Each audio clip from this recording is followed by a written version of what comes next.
Diphtheria रोग रे पीड़ित होई 5 जन शिशु मृत्यु घटिथिबा बेले 7 जन शिशु रायगड़ा जिला मुख्य चिकित्सालय एवं ब्रह्मपुर एमकेसीजी रे चिकित्सित होतिबा बेले ए ग्राम को मौलिक सुविधा 7 संपन्न हो जायछि।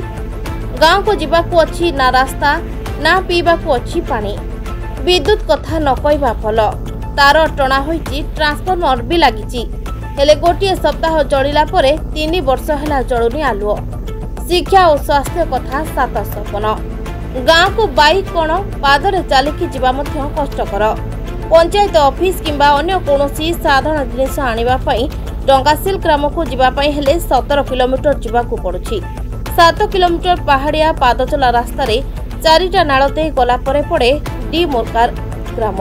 एही ग्रामरो डंगासिल पंचायत को ऑटो रिक्शा रे 30 टंका देई जीवाकू पड़ुछि। एले एही गाँव को रास्ता नथिबारु प्राथमिक पर्याय रे चिकित्सा होई न पारिबारु चलीगला 5 जन निरीह जीवन। 5 जन शिशु मृत्यु परे ग्राम रे पाद पड़िला नेता मंत्री और प्रशासन को पाद।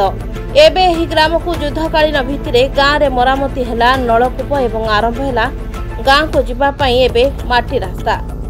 परे गाँव को जीवा पई पोलो और पिचु रास्ता हेबो। सेपटे गाँव को विद्युतकरण पई आरंभ होईछि काम। केबे एही ग्राम रे पहुंचबो समस्त मौलिक सुविधा ताहा देखिबाकू बाकी रहिला। देखंतु 12 थर कांग्रेस रो एमपी एवं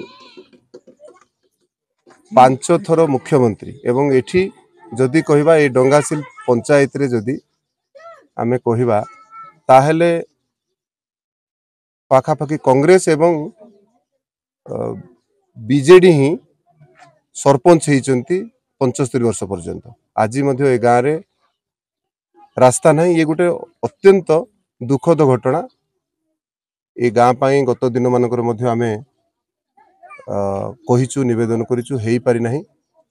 नुआ सरकार हेइची, माननीय मुख्यमंत्री मोहन माझी नेतृत्व रे निश्चित भाव रे एभली गाँ जेते गाँ गुड़ाक अच्छी निश्चित भाव रे गाँ हबो, रास्ता हबो।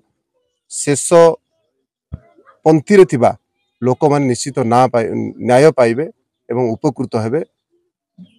एवं निश्चित भाव रे ये गोटे दुखद घटना। ये गाँव रे मध्य रास्ता नहीं कि पानी पीवा मध्य नहीं एवं करेन्ट मध्य 3 मास हेलानी नहीं। तेणु ये कथा मध्य आमे चिंता करिवु एवं यार निश्चित भाव रे सरकार ध्यान देबो।